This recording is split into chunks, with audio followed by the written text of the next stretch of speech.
thank everybody for coming today, and it would be remiss not to mention Nancy Welch at this opening, because Nancy and I worked on this together for a very long time, and I appreciate your all coming. No pressure.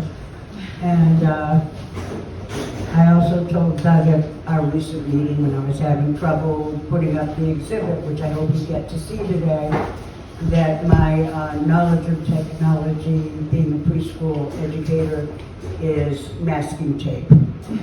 So In context. we'll see if I can work this and go through the presentation. That did take a while to put together. About a year we've been working on this. 15 months.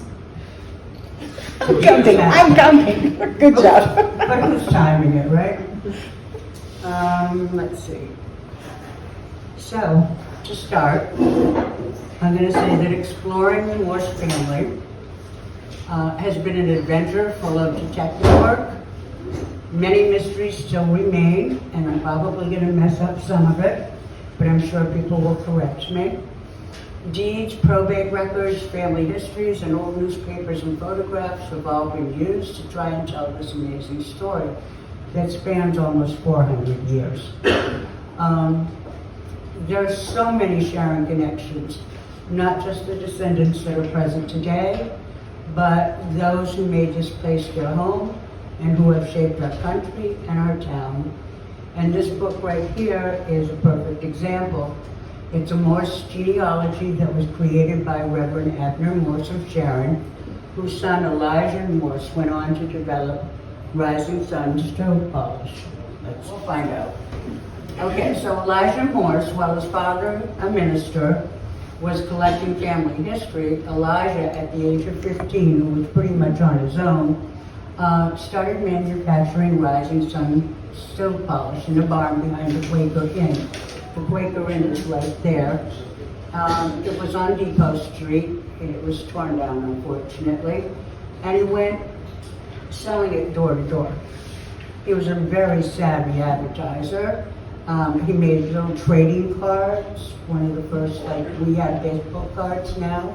And he also took space on barn roofs along busy roads as he walked.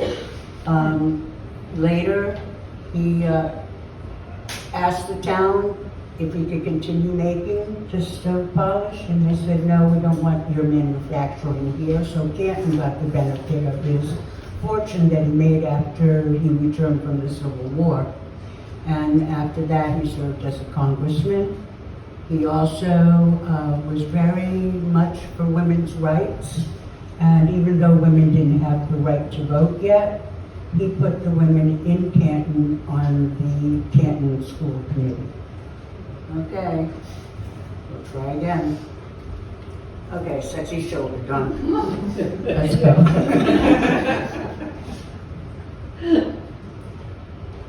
And so this is Vine Lake Cemetery in Medfield, where the Morse Family Association,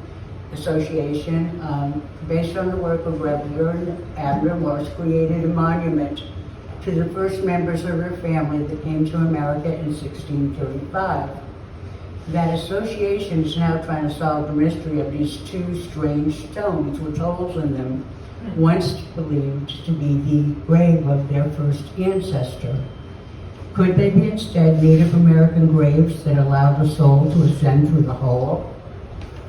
That's what they're trying to figure out. Or do they mark the grave of an African American slave named Samson?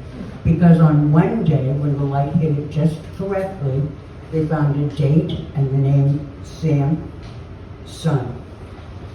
So it's a mystery that they're still trying to solve, and they're considering using ground-penetrating radar to get to the bottom of this mystery. Okay. So as we travel through time, there are bound to be mistakes. I know I made some, and some more mysteries to solve, but I will start at the beginning. And the story of Sharon's Morse family starts in England with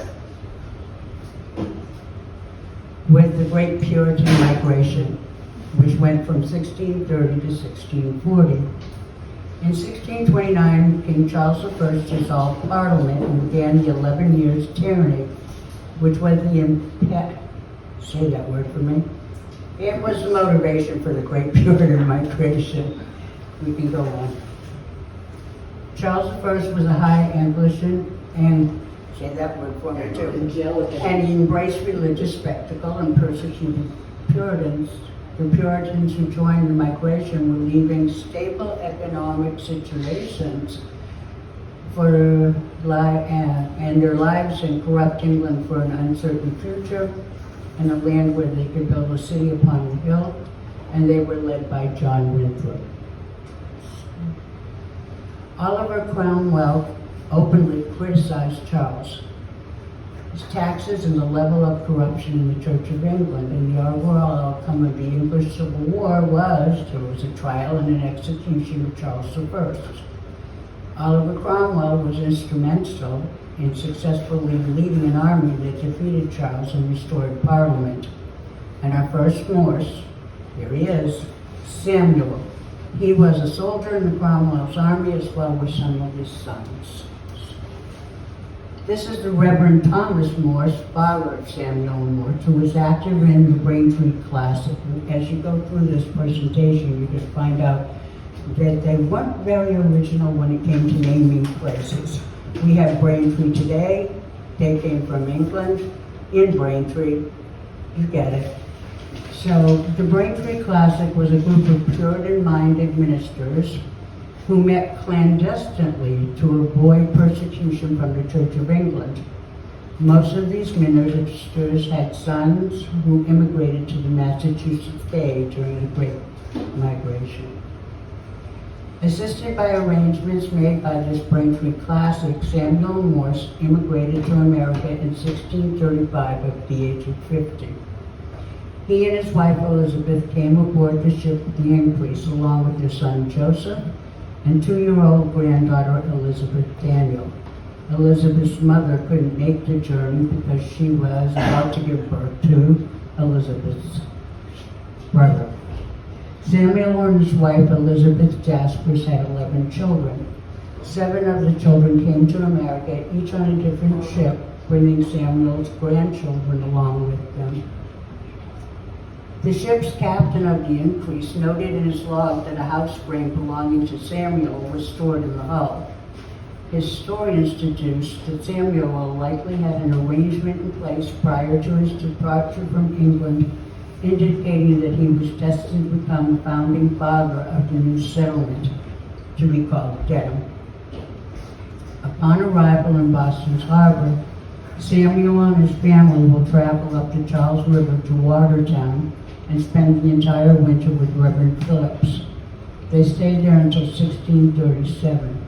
Now, Reverend Phillips led the Watertown Church, and it was kind of a unique situation. I think it was part of the espionage that was going on, because they tried to remain isolated from the other congregations.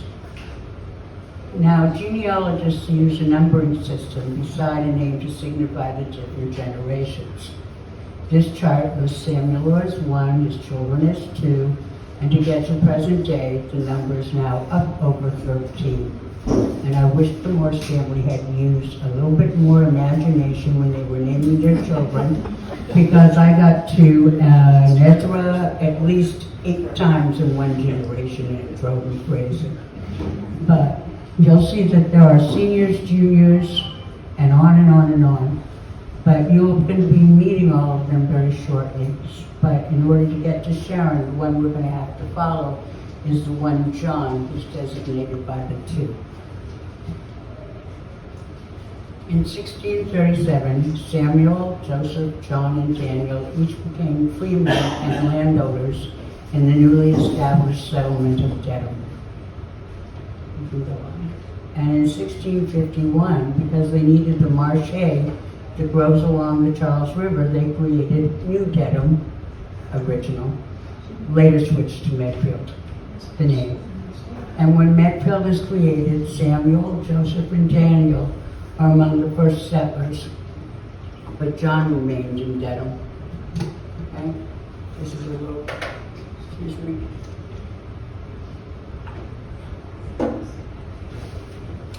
In 1654, just shortly after moving to Medfield, Samuel will pass on, and so will his son Joseph. In 1655, Daniel Morse, the one that came over to Medfield with his father, will move across the river with his nephew Joseph Jr. When Joseph marries Mehitable Woods, who was only 15 at the time, they received a 500-acre wedding gift from her father, and therefore they became the first settlers of Sherburne. This is their actual house, which is now on the National Register, and it still stands, and I believe it's open to the public if anybody wishes to go see it. The house, when it was finally in the process of being completed, the kitchen was so large that it would fit 10 families in it, and it served as the first meeting house. But before that house was finished, young Mehitable and her husband would have to canoe across the Charles River on Sunday to go to the meeting house that had been already constructed in Medfield. On winter days, Daniel would pull Mehitable on a sledge behind his horse. On the day King Philip burned Medfield, starting with Samuel's house, Daniel was cradling his newborn son with one arm and holding the reins with the other, and Mehitable was hitched up to a sledge behind the horse. And that's when they saw Samuel's house go up in flames. Samuel's house was rebuilt when the war was over with King Philip, but many of Samuel's descendants will fight in the French and Indian War as well as the American Revolution and, of course, in King Philip's War. Let's get back to John. John was a 26-year-old bachelor when he joined his parents in Dedham. There he met Anise Chickering, and on June 18th, after they got married, his father Samuel will give the young couple 2 acres and then later give them an additional 12 acres. Anise and John would have 10 children total. It's their son Ezra and his progeny that we're going to follow all the way to Sharon. John sold his land in 1654 and moved to Boston, where he was a merchant tailor. He was planning a trip to England, but before he left, he decided, even though the journey wasn't all that hazardous, he should make his will, just in case. He made his will. He didn't make the voyage. He died before he got on the ship. In the will, he left everything to his wife, and he made provisions for each one of his children. The inventory of the estate totaled over 385 pounds. It included remnants of cloth, buttons, ribbons, and debts that were owed to the estate, totaling 250 pounds, but no real estate, which put me in a quandary as to where did they live.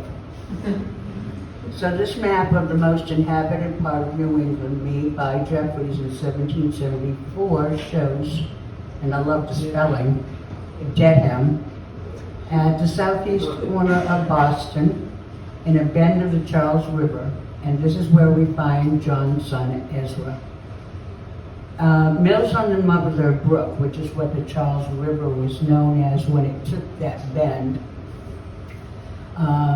were created when the proprietors of Dedham would give people privileges.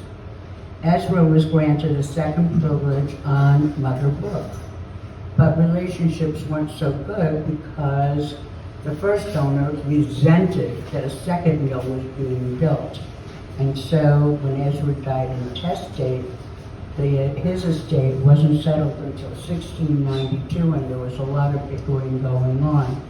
He was originally given the right to operate a corn mill, but his estate says that he was a barrel maker as well as operating a sawmill at this site.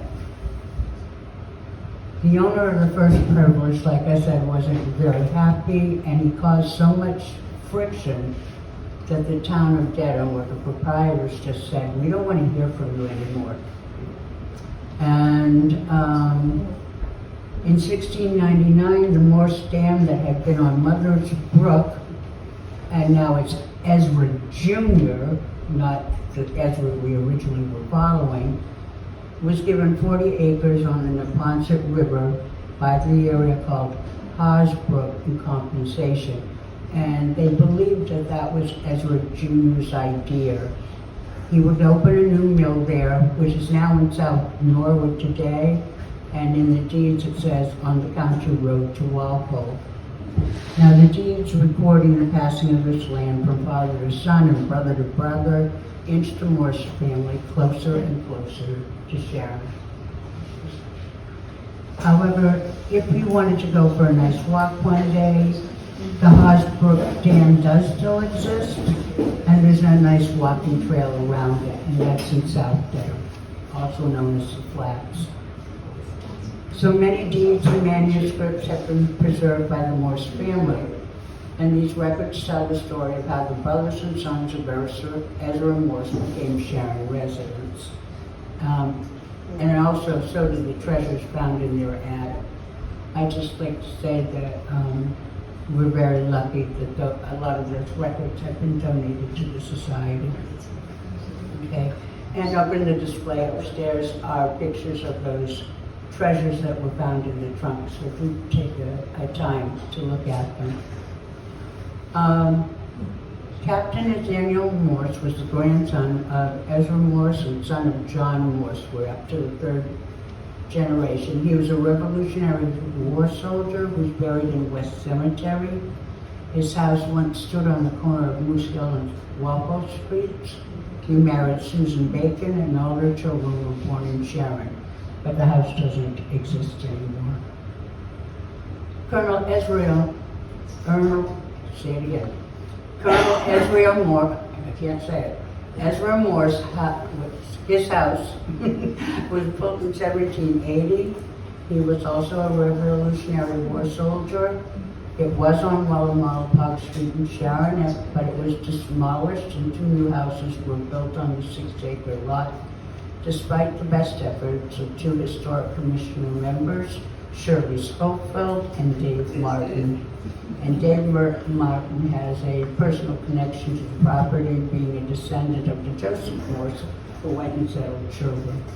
And I have to tell you as a side note, Dave, you know that Suzanne wasn't the only witch in your history.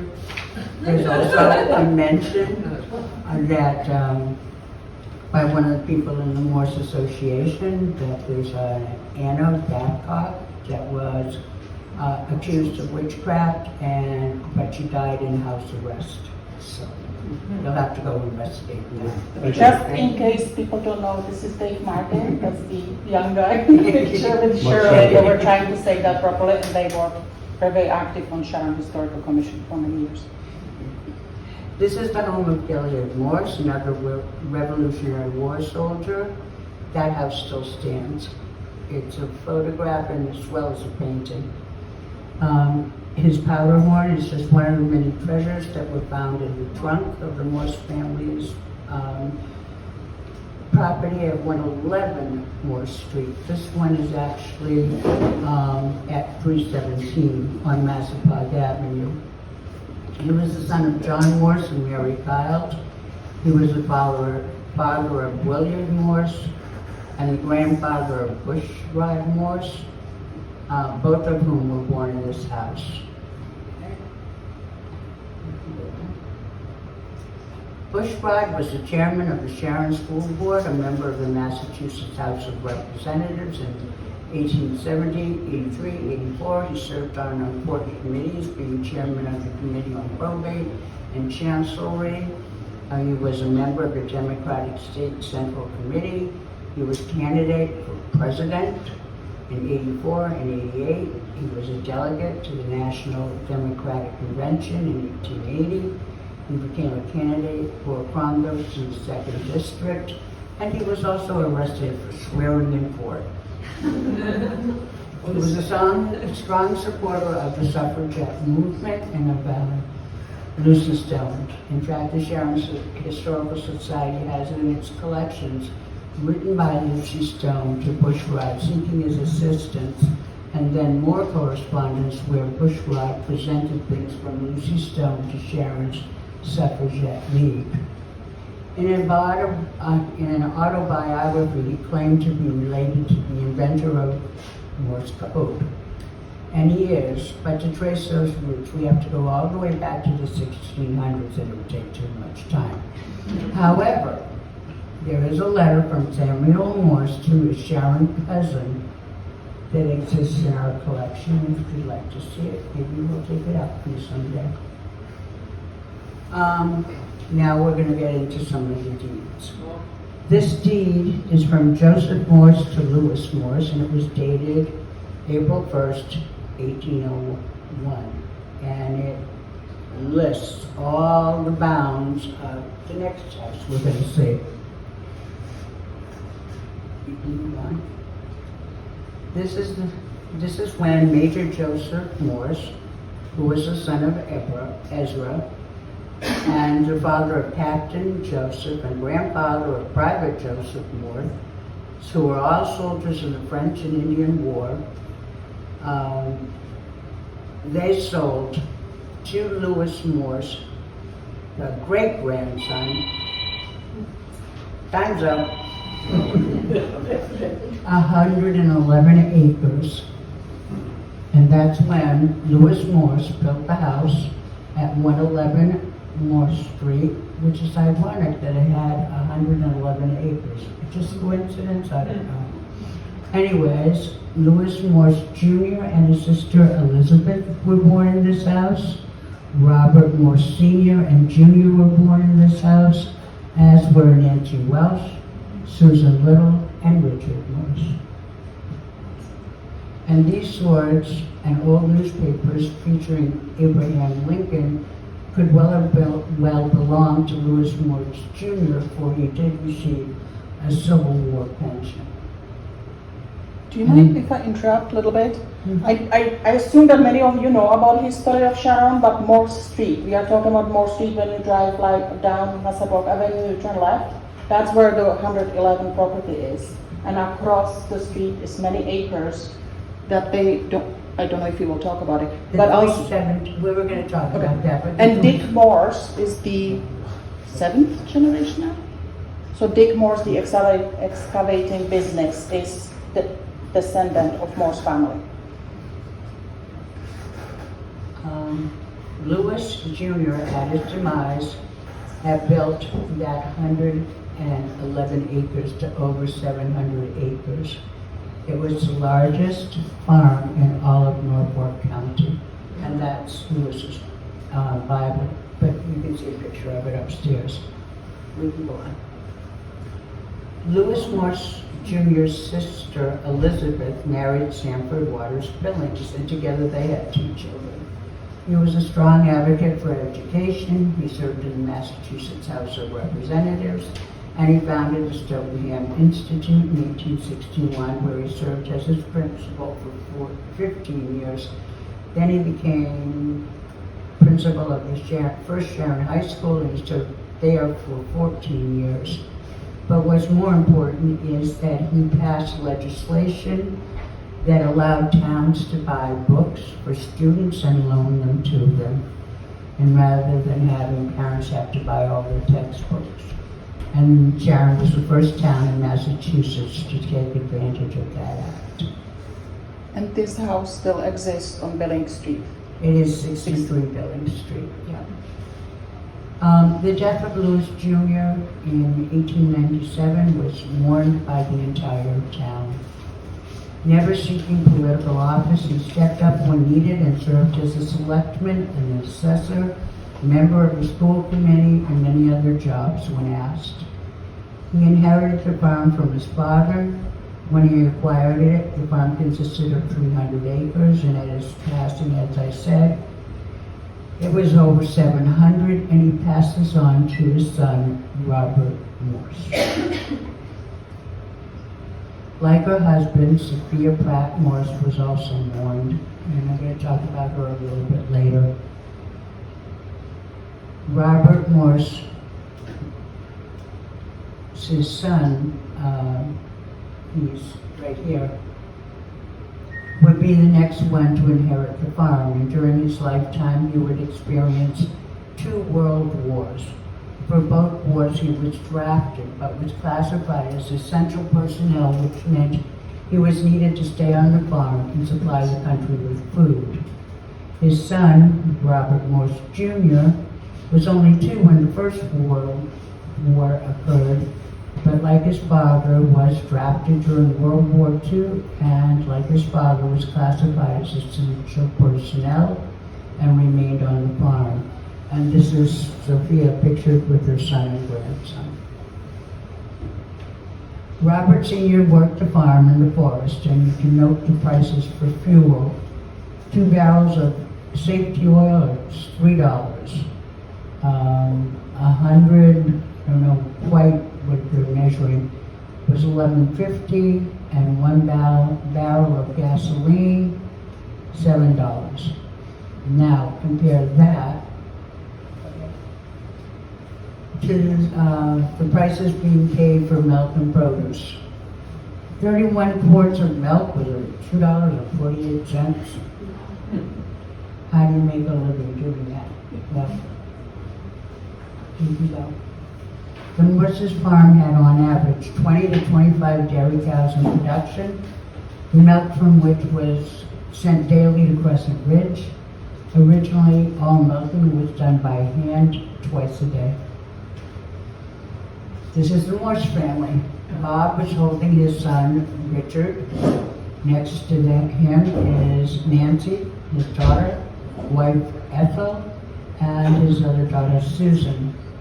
With so many cows in production, it was rare that Bob and his wife Ethel and their children ever got a day off. And the plight of a dairy farmer was going to be complicated by our government. During the World Wars, the demand for milk increased dramatically, and during World War II, several government support mechanisms for the dairy industry were created out of sheer necessity.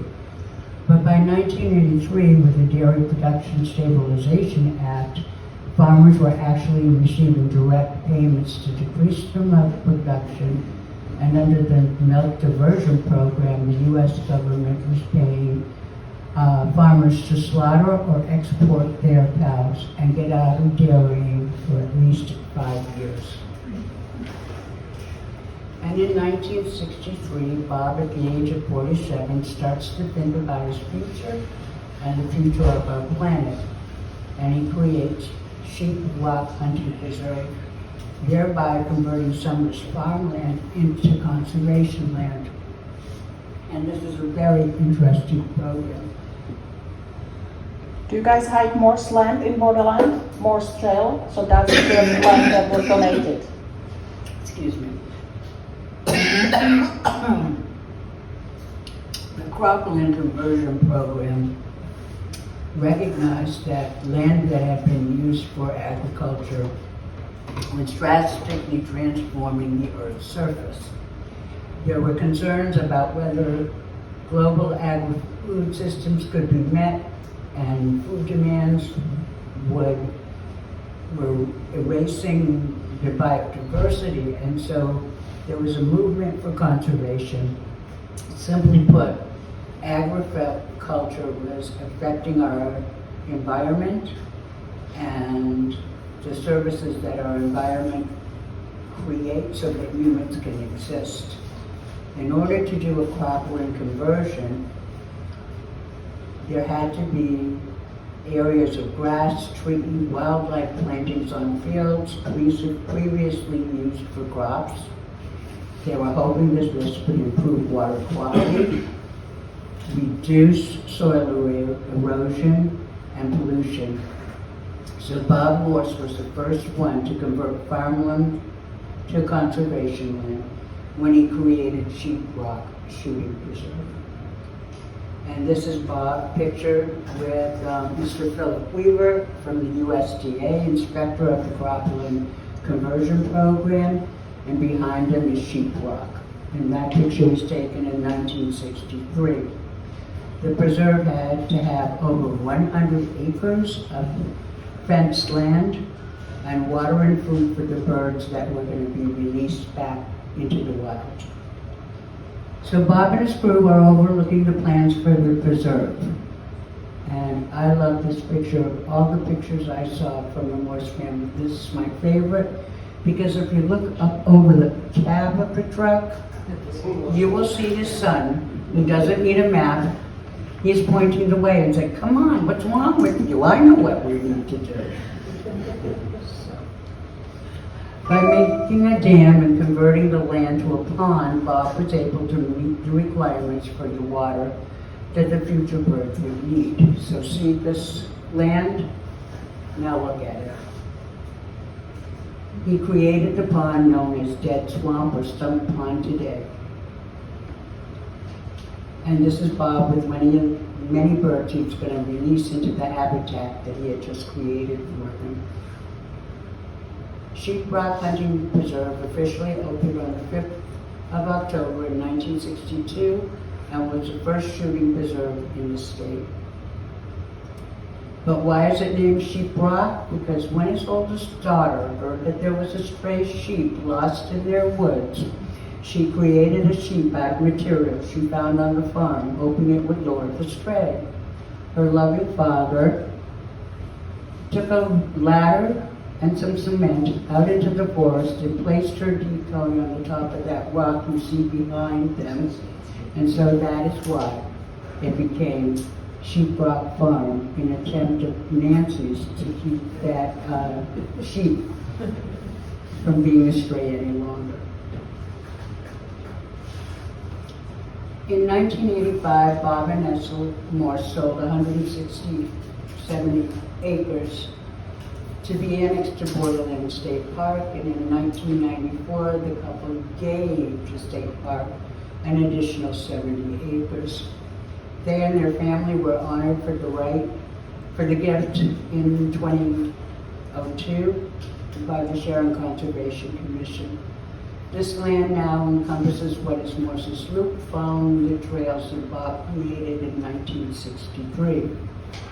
The land acquired by Borderland ran all along Rattlesnake Hill and abutted the Colonel Israel Tisdale land and the home of Joe Swift. The Joe Swift house, located at 291 Mountain Street, was built in 1735 when Sharon was still known as Stokenham. Swift was a true patriot who served as a delegate to the Provincial Congress, and he's often referred to as the pallbearer of Sharon because he was amongst the first responders alarming the men in Sharon that the British were coming, and they all gathered on Colonel Israel Tisdale's property. But did you know that Robert Morse Sr. would use this house for the lumberjacks that he employed? And this is a picture of Bob Morse Sr. with his team of oxen that were used to haul the logs from the forest. Sorry to interrupt again, that house still exists, Job Swift's house. It's a red little cube Cape Cod with amazing gardens and swimming pool on Mountain Street. Can you guess what these strange marks are and where they are? Spooky Any basement. idea? Not a clue? Viaduct. Yeah, there you go. Next one. You're right. Give that man a prize. You should hold If you have to go up close to find these, but they're actually the stones that were used to build the Canton Viaduct. And so the quarry loop to Morrell's Quarry is one of the many trails you can take through Morse's Woods. The quarry supplied the facing stone for the Canton Viaduct, which was built in 1835. Each stone has a mason's mark. That's what those strange marks are. My assumption is that that's how the mason got paid, and he had to put his name on the stone that he created. They're 22 by 24 inches high, and all the exterior granite for the viaduct comes from Morrell's Quarry. The granite blocks were put in rail cars, and gravity helped carry them the 4 miles to the viaduct. But Charlie, an old white horse, hauled the empty rail cars back to the quarry, and when the viaduct was complete, Charlie was placed upon a flat car and hauled across the viaduct by the workers, thus becoming the first passenger across the structure. This book is written by a Sharon author, and it's an intriguing, charming story, so you take it out. There It's were, for sale upstairs. You got ready to sorry? It's for sale upstairs in the store. Well, there we go. Didn't know I was in marketing. Okay. There were once brick ovens at the quarry where the masons would cook their food, but these bricks are no longer there, having been put to better use somewhere else. But I'm not telling you where. Okay? So the next time you seek some solitude and the opportunity to converse with nature, don't forget to say thank you to Bob and the Morse family for making this opportunity possible. Thank you, Bob.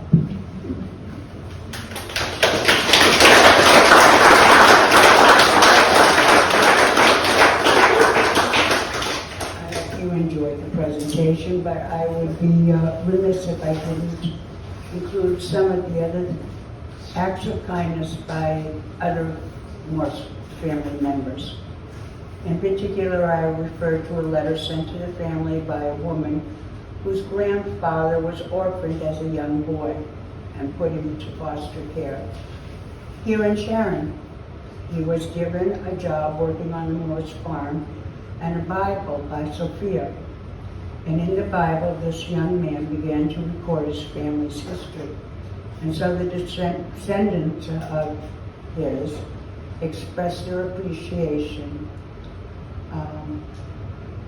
to Sophia and the Morse family.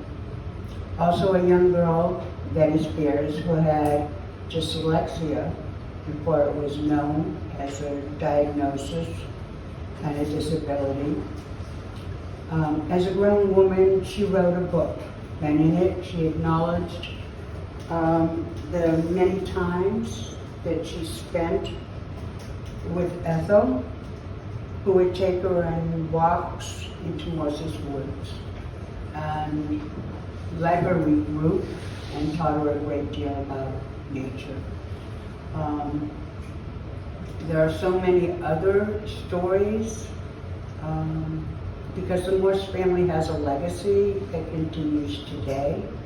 And I'd just like to say thank you to the Morse family for making this whole world such a better place. Thank you.